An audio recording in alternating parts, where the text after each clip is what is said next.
huku mafuriko na baadaye kiangazi kizamia baadhi ya kaunti katika eneo la mashariki mwa nchi, haswa maeneo ya Ukambani. Ni afueni kwa baadhi ya wakazi wa Machakos ambako serikali imewekeza zaidi ya shilingi bilioni 1.7 kuhakikisha eneo hilo linapata maji ya kutosha.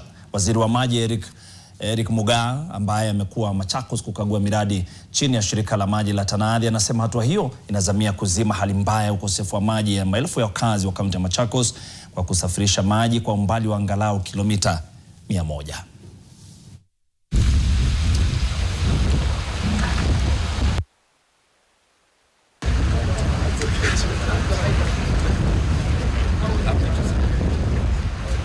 Mradi unaitwa Mwala Clusters ambao unatoa maji pale Kiambu, Ndarugo River.